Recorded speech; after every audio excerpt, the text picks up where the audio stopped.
Selamat datang kembali di YouTube gua. Teret teret teret teret teret gitu. Bikin jingle-jingle gitu ya. Apa sih gue?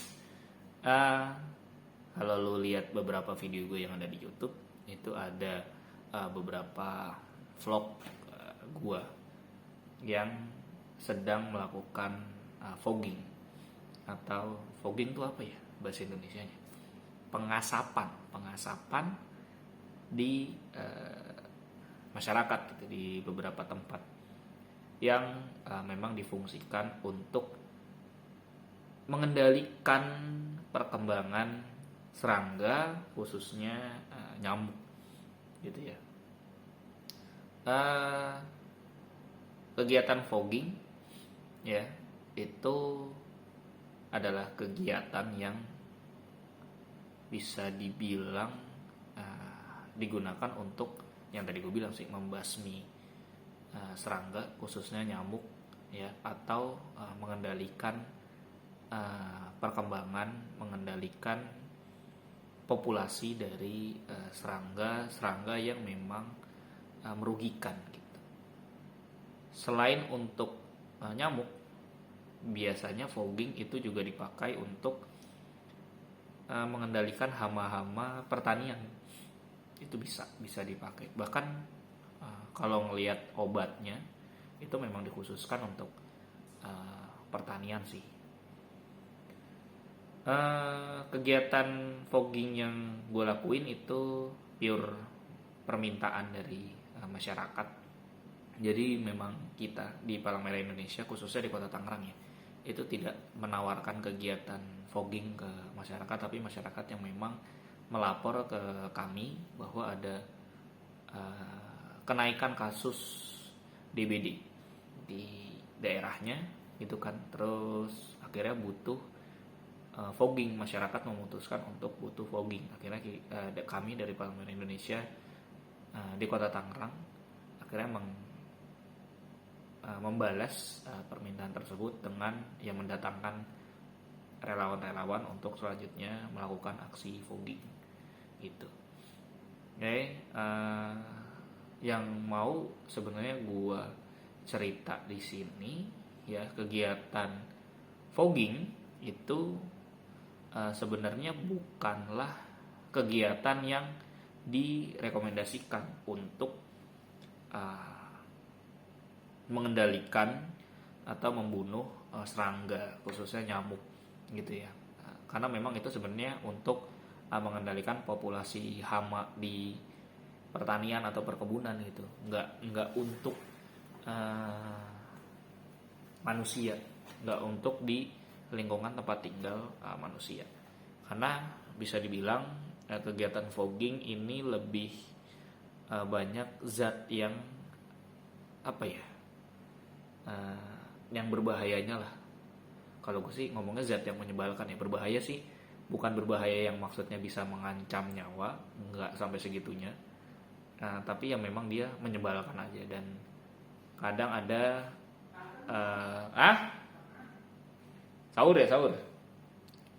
Dan ada beberapa kasus yang memang pada akhirnya bisa bikin sesak nafas karena foggingnya itu. Menyebalkannya itu yang pertama ya tadi dari asapnya itu bisa bikin lu sesak nafas sebagai manusia gitu kan. Apalagi kalau bahayanya tuh kalau ada anak kecil atau apalah segala macam ya kan, itu bahaya juga gitu kan. Terus kemudian karena fogging itu dia perpaduan antara solar dan obat, jadi asapnya itu dari pembakaran solar. Dari pembakaran solar yang akhirnya menghasilkan asap. Nah, solar ini itu asap yang dikeluarkan dari pembakaran solar ini itu juga lengket gitu. Jadi kalau melakukan foggingnya di dalam ruangan, sudah dipastikan si pemilik rumah itu harus membersihkan semua ruangannya. Itu harus dipel ulang apalah segala macam dan lain sebagainya gitu. Dan bikin repot sih sebenarnya. Jadi selain tidak direkomendasikan untuk pemberantasan nyamuk gitu ya, karena merugikan, dan ini juga tidak direkomendasikan untuk penggunaan di dalam ruangan gitu. Jadi kalau lo melakukan aksi fogging gitu ya, lebih baik di luar aja gitu. Kalau di dalam ya maka lo harus ya lo bersihin gitu ruangan lo gitu, biar nggak ada nyamuknya, atau enggak lo kendalikan habitat-habitat yang tempat-tempat di dalam rumah lo yang berpotensi jadi habitat tempat ngumpetnya nyamuk gitu. Nah, itu ya, selain dari asapnya yang bahaya, terus obatnya pun juga cukup berbahaya. Bukan cukup lagi sih, kalau over ya berbahaya gitu. Bahkan ada beberapa kasus yang sampai membuat unggas itu bisa mati, atau enggak mabuk, atau enggak sakit. Ya kan, beberapa hewan peliharaan juga gitu kan, dan lain sebagainya gitu. Hewan aja gitu, bisa gitu, apalagi manusia meskipun punya metabolisme atau daya tahan lebih kuat dibandingkan hewan kayak unggas atau hewan peliharaan, tapi bisa berpotensi juga. Maka itu biasanya nggak direkomendasikan gitu. Tapi karena memang itu permintaannya masyarakat, ya kan, sambil kita melakukan aksi itu ya kita juga ya melakukan edukasi gitu, melakukan edukasi supaya akhirnya masyarakat tidak ketergantungan dengan aksi fogging itu sendiri gitu. Bahkan kalau di beberapa tempat di kampung-kampung makan ya, itu ada ada secara perorangan gitu menawarkan ke masyarakat, mau di fogging nggak nih, banyak nyamuknya apa segala macam, terus narik iuran dari masyarakat gitu. Sampai segitunya kalau melihat akhirnya ada potensi duitnya gitu. Tapi kalau di Palang Merah Indonesia kita nggak ke situ mikirnya ya, kita pure dari laporan masyarakat aja, kita nggak menawarkan diri, dan kita juga tidak meminta bayaran ke masyarakatnya. Paling kita cuma ganti obat sama solar sama bensin, kalau perlu masyarakatnya aja yang beli, jadi kita nggak usah beli. Jadi obatnya dari masyarakatnya, solarnya dari masyarakatnya, bensin mesinnya dari masyarakatnya, jadi masyarakat beli sendiri, biar harganya kita tidak dapat prasangka buruk, takutnya harganya dinaikin, jadinya lebih mahal ya. Jadi kalau bisa warganya aja yang beli. Itu kalau di kami di Palang Merah Indonesia. Di beberapa puskesmas pun dinas kesehatan ya, itu juga tidak merekomendasikan adanya kegiatan fogging. Bahkan kalau lu lihat beberapa iklan-iklan masyarakat terkait dengan DBD, itu nggak memperlihatkan sama sekali ada kegiatan fogging ya, karena memang sama sekali tidak direkomendasikan untuk pakai fogging gitu ya. Biasanya sih pada akhirnya mau nggak mau, karena memang sudah kebanyakan, akhirnya kita semprotin aja pakai fogging. Nah, karena ini gua mau mencoba berbagi terkait dengan edukasi, bagaimana sih supaya akhirnya nyamuk DBD, nyamuk apapun itu, bahkan serangga itu tidak banyak gitu ya di sekitar rumah kita, atau enggak bahkan di tempat tinggal kita, yang akhirnya berpotensi kita digigit, atau enggak disengat, atau enggak di apapun itu. Sengat tuh kayak apa ya, tomcat ya, tomcat gigit juga deh ya, sengat dan apapun lain bagai namanya, intinya serangga menyerang lu aja, itu ada akhirnya beberapa caranya. Terkhusus untuk nyamuk yang DBD gitu ya, masyarakat pemerintah itu sudah dari dulu banget ya, itu menganjurkan yang namanya 3M ya, itu menguras bak mandi, mengubur barang-barang bekas, sama mengolah barang-barang bekas lo gitu. Jadi kalau lo punya bak mandi, dia kan terbuka, itu sebisa mungkin ditutup. Kenapa ditutup? Supaya akhirnya nggak ada nyamuk yang bertelur di situ, karena telur nyamuk kan hidupnya di air ya. Telur nyamuk kan hidupnya di air, larvanya kan namanya apa, jentik itu kan tinggalnya di air, dan nanti kalau sudah besar ya kan, mereka jadi kepompong, terus akhirnya jadi nyamuk dah gitu. Nah, supaya nggak ada jentiknya, itu kalau lo punya bak mandi atau punya kubangan, punya kolam, itu ditutup. Kecuali kalau kolam lo ada ikannya ya, mungkin sama ikannya dimakanin. Itu terus mengubur barang-barang ya. Gue nggak tahu kenapa sampai sekarang, dulu itu ada, ya itu tadi mengubur barang-barang bekas itu tadi. Gue masih nggak tahu alasannya kenapa, tapi gue menangkap kayaknya disuruh mengubur barang-barang bekas karena di masyarakat ini, ketika gue masuk masyarakat ya, ternyata banyak banget masyarakat itu yang nimbun barang-barangnya mereka. Nggak tahu kenapa nggak dibuang, kenapa nggak diolah, ya nggak dibuang lah, intinya digeletakin jadi barang numpuk aja. Atau bahkan ada yang memang punya gudang ya buat naruh barang-barang tapi nggak dirapihin tuh gudangnya, jadinya berantakan banget gitu. Dan itu juga bisa berpotensi jadi sarang nyamuk. Itu mungkin kenapa dulu sampai sekarang itu lo kalau punya barang bekas yang memang lu nggak lu pakai dan nggak mau lu buang, ya lu kubur aja lah gitu di rumah lu gitu, supaya akhirnya nggak jadi sarang nyamuk gitu. Meskipun ada beberapa orang yang bilang ya nanti itu akan mencemari tanah gitu. Ya mencemari tanah sih kayaknya enggak juga selama itu nggak dibuang sembarangan menurut gua. Dan itu bukan zat kimia, jadi sebenarnya nggak mencemari tanah. Dan itu bukan tempat di mana tumbuhan atau hewan-hewan tanah kayak cacing apa segala macamnya itu tumbuh di situ. Jadi kayaknya nggak masalah juga untuk ngubur selama itu di tanah rumah lu ya, jangan di tanah tetangga atau nggak tanah di luar rumah lu. Nah, itu yang bahaya. Terus yang berikutnya M yang lain adalah mengelola barang bekas. Nah, lu kalau nggak mau ngubur barang-barang bekas lu ya kelola gitu, dirapihin apalah segala macam. Kalau lu punya tumpukan barang ya dirapihin lah gitu ya. Kalau lu nggak bisa ngerapihin, berantakan, bentuknya nggak karuan, ya lu beli kardus, lu masukin ke dalam kardus, terus habis itu lu tumpuk di mana kayak, yang penting dirapihin dalam bentuk yang memang rapih aja gitu, jangan berantakan asal naruh terus tumpukannya jadi kayak gunung, atau enggak tumpukannya jadi kayak berantakan apa segala macam ya. Karena itu juga yang berpotensi bisa menjadi tempat nyamuk untuk ngumpet atau tinggal gitu. Kalau lu pernah merhatiin ada iklan-iklan kayak Baygon, kayak Hit gitu ya, itu kan penggunaannya itu kan sampai harus ngebuka gorden, atau enggak sampai harus masuk ke kolong kasur, atau enggak sampai harus ngebalik meja, atau enggak ngebalik kursi, karena memang ternyata nyamuk itu ngumpet-ngumpet di situ. Jangankan gorden, jangankan di kolong kasur, berarti di barang-barang yang mungkin numpuk juga pasti ngumpet dong ya. Dan kalau lu tempat lu banyak banget nyamuknya, pasti lu udah ngerasain ketika memang barang-barang lu nih yang numpuk ini ya, lu pukul atau enggak lu geser tuh nyamuk langsung buar gitu. Atau enggak waktu sekolah deh, nggak tahu ya kalau sekolahnya bagus ya, alhamdulillah kalau sekolah lu bagus.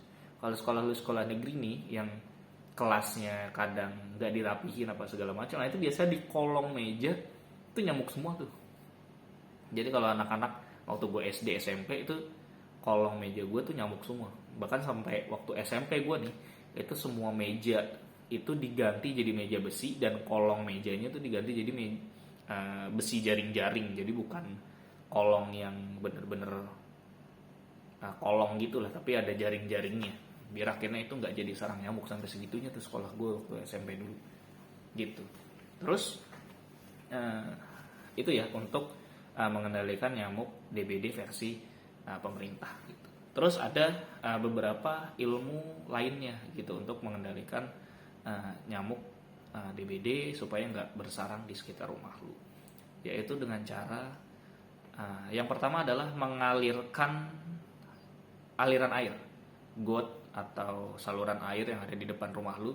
Atau enggak lu punya bak, ya lu tiap hari harus lu pakai, jangan sampai lu anggurin tuh. Kalau lu mau nganggurin bak lu yang berisi air, ya minimal tiap hari lu aduk, atau enggak lu liatin apakah ada jentik-jentiknya, habis itu lu buang. Nah kalau untuk got, nah itu sebisa mungkin lu harus lu alirin ya, karena kan supaya misalnya nih nyamuk bertelurnya di got gitu kan, bukan di bak mandi lu, tapi di got, mereka bertelur di got ya kan. Kalau lu alirin gotnya, maka otomatis telur nyamuknya atau anak-anak nyamuknya cabut tuh dari got depan rumah lu, ngikutin aliran airnya gitu, diusir dari depan rumah lu ya melalui yaitu aliran air yang lu coba untuk alirin. Karena di beberapa perkotaan, bukan beberapa lagi, malah di sebagian wilayah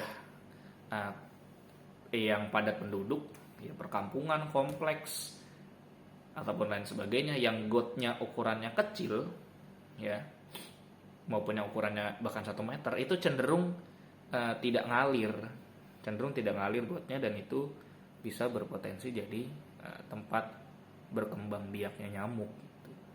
Ya, kalau lu perhatiin, lu coba aja deh keliling rumah lu, ya kan, lu cari got ya kan. Nah, itu biasanya ada di sebagian sisi got, entah itu di pojokan, entah itu di kolong got, ya kan.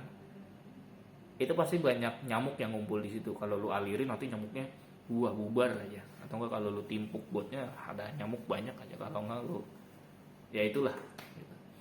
Terus selain mengaliri air gotnya, ya kan, itu lu bisa dengan cara menutup ya, tapi dengan catatan tetap harus dialirin sih. Kalau lu cuma hanya menutup saluran got lu tanpa lu alirin alirannya, itu sama aja bohong, nyamuknya bakal tetap bersarang di situ. Menutup got itu ya supaya nyamuknya nggak langsung naik ke rumah lu aja sih gitu. Tapi kalau gue sih secara pribadi mending nggak usah ditutup. Jadi yang lu tutup ya cuma buat jalanan lu ngeluarin motor, ngeluarin sepeda, atau nggak ngeluarin mobil. Tapi kalau selain itu lebih baik nggak usah ditutup, dibiarkan aja gitu. Jadi akhirnya kita bisa lihat ya kan tiap hari, terus tiap hari bisa kita alirin tuh air gotnya. Kalau ada sampah apa segala macam ya ambil aja. Terus itu yang berikutnya adalah membiarkan area rumah lu, di sekitar rumah lu, atau enggak membiarkan area gotnya, saluran gotnya itu kena sinar matahari. Karena cenderung serangga itu nggak mau ada di bawah sinar matahari langsung, apalagi kalau siang-siang panas gitu. Cenderung serangga itu nggak akan mau ke situ gitu. Jadi maka biarkan aliran depan rumah lu, aliran got depan rumah lu ya, atau enggak lingkungan sekitar lu itu kena sinar matahari.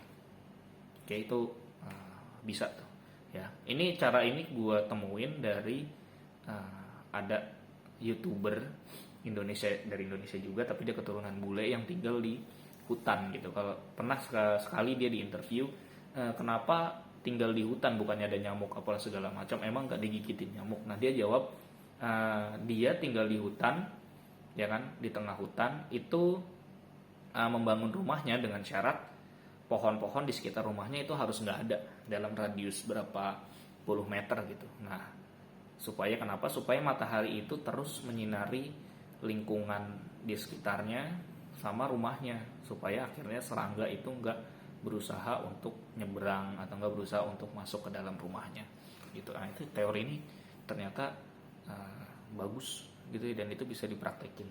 Nah, kalau lu punya yang berikutnya ya, kalau lu cinta banget sama tanaman atau hobi banget melihara tanaman ya, sebisa mungkin tanaman rumah lu itu ya itu tidak lebat banget ya, karena kalau lebat banget itu bisa jadi potensi sarang nyamuk. Apalagi kalau lu taruh di atas got lu atau enggak di depan rumah lu gitu, yang akhirnya selain jadi apa ya, itu jadi potensi sarang tuh. Jadi nyamuknya bersarang di pohon yang lu tuh pelihara, terus bertelurnya di bawahnya tuh di selokan air ya. Jadi kalau lu mau punya tanaman boleh ya, tapi sebisa mungkin tanaman lu nggak lebat-lebat banget gitu.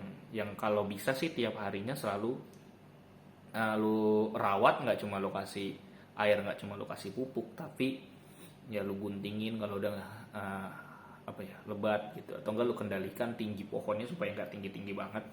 Cenderung itu biasanya yang tanaman-tanaman yang tingginya sudah sampai 1 meter itu bisa jadi sarang nyamuk gitu. Apalagi kalau ditaruh di depan gotnya, ini banyak banget nih, apalagi di kota Tangerang dengan pernah ada edukasi tentang kampung hijau supaya lebih asri gitu kan, supaya lebih ada banyak lokasi-lokasi hijau gitu di pemukiman. Nah, ini akhirnya dilaksanakan sama warganya, akhirnya banyak tuh yang nanam tanaman di depan rumahnya yang ternyata kalau memang pada akhirnya nggak lu rawat itu bisa jadi sarang nyamuk atau nggak DBD gitu. Terus berikutnya kalau lu punya hobi melihara unggas, ya kalau bisa ya sarang unggasnya ya lu bersihin tiap hari. Ya jangan seminggu sekali, jangan apapun berapa hari sekali gitu. Kalau bisa setiap hari, karena itu bisa jadi sarang nyamuk. Kenapa bisa jadi sarang nyamuk? Karena nyamuk kalau nggak dapet darah manusia, kalau lu melihara unggas pasti nyedotnya darah unggas yang lu pelihara. Dan ini pernah beberapa kali ketika gua melakukan fogging, rumah yang ada sarang lagi, ada kandang unggasnya, kandang ayam atau kandang burung, itu cenderung nyamuknya banyak banget, parah gitu. Apalagi ya, itu. Terus berikutnya, kalau dari puskesmas nih ada lagi caranya, yaitu pakaiin obat. Gue lupa nama obatnya apa. Obatnya itu ditaburin di got supaya akhirnya jentik-jentiknya mati gitu. Atau enggak kalau got lu bisa lu kendalikan, bisa lu bersihkan, ya kayak di Jepang gitu. Pernah tuh ada di beberapa lingkungan masyarakat di Jepang, ya gotnya itu jernih dan itu ada ikannya. Nah itu bisa tuh jadi tempat yang mengendalikan nyamuk. Akhirnya nyamuknya nggak bertelur di situ karena akhirnya dimakanin ikan. Tapi kalau yang versi itu kayaknya agak sulit dilakukan di Indonesia. Jadi yang paling bagus dialirin aja gotnya. Itu jangan sampai gotnya berhenti. Dan sebisa mungkin jangan cuma depan rumah lu yang dibersihin. Ya tetangga samping-samping lu juga nggak apa-apa lah gitu lu bersihin gitu. Karena kalau nggak dari depan rumah lu, ya pasti dari tetangga-tetangga lu gitu, nyamuknya bisa aja datang. Jadi ketika rumah lu udah bersih, udah potensi sarang nyamuknya udah nggak ada, tapi ternyata tetangga lu tetap ada, ya lu kemungkinan juga tetap kena gitu. Terus apalagi ya supaya nggak ada nyamuk. Ya sekarang sih juga udah ada beberapa teknologi, kayak teknologi UV ya kalau nggak salah, tuh ada alat yang ngeluarin sinar UV, nanti nyamuk tuh ke situ mulu tuh. Nanti ketika dia masuk ke alatnya nanti langsung disetrum apa segala macam, itu juga bisa dipakai gitu. Terus kalau lu punya tumpukan barang, kalau barang-barang lu banyak banget di rumah, ya harus tiap hari dibersihin supaya nyamuknya nggak bersarang di situ gitu kan. Boleh lu semprot rumah lu gitu kan, tapi ya sebisa mungkin jangan ada orang ketika lu nyemprot. Pakai baygon, pakai hit itu juga boleh. Apalagi ya, ya kurang lebih kayak gitu sih, untuk akhirnya lu bisa mengendalikan nyamuk ataupun serangga supaya akhirnya nggak masuk ke dalam rumah lu. Dan ini yang sebenarnya akhirnya jadi PR bagi kita masyarakat dan juga pemerintah untuk mengubah pola hidup masyarakat kita supaya lebih baik lagi gitu, supaya lebih bersih lagi gitu. Terus ada lagi sih, memelihara hewan atau serangga yang bisa mengendalikan nyamuk, misalnya kayak apa ya, kayak bunglon mungkin bisa, tapi katak atau enggak cicak-cicak di rumah lu dibiarin, ya kan, itu juga bisa jadi pengendali gitu. Tapi agak susah ya kita untuk melihara cicak dan apalah segala macamnya. Nggak terlalu mengendalikan lah sebenarnya, karena memang nggak banyak kan yang bisa kita pelihara. Terus ada juga beberapa serangga yang memang makanin nyamuk, kayak apa ya, kayak tawon tuh kalau nggak salah juga makanin nyamuk. Terus capung, kalau ada capung di sekitar rumah lu, ya itu jangan ajarkan ke anak-anak lu untuk jangan nangkep itu, karena capung itu sebenarnya makanin serangga-serangga yang kecil. Nyamuk pun juga dimakan gitu. Terus apa lagi ya, kurang lebih mungkin itu aja sih. PR-nya ya itu tadi, untuk supaya pola hidup kita, ya kan, pola hidup masyarakat kita itu bisa jadi lebih baik lagi. Rata-rata yang akhirnya kena DBD, ya mohon maaf mungkin ya, yang ada, kalau ada yang tersinggung, kalau ada yang dengerin podcast gue juga sih, kalau nggak ada ya nggak ada yang tersinggung mungkin. Itu daerah-daerah yang memang kumuh, yang sering atau enggak daerah-daerah yang berdekatan langsung sama kebun, sama rawa-rawa yang nggak pernah dikelola atau enggak yang nggak pernah dibersihkan, akhirnya jadi sarang nyamuk dan lain sebagainya. Ya, oke, itu aja mungkin yang bisa gua share. Sampai ketemu lagi. Terima kasih untuk siapapun yang udah nonton. Mantap.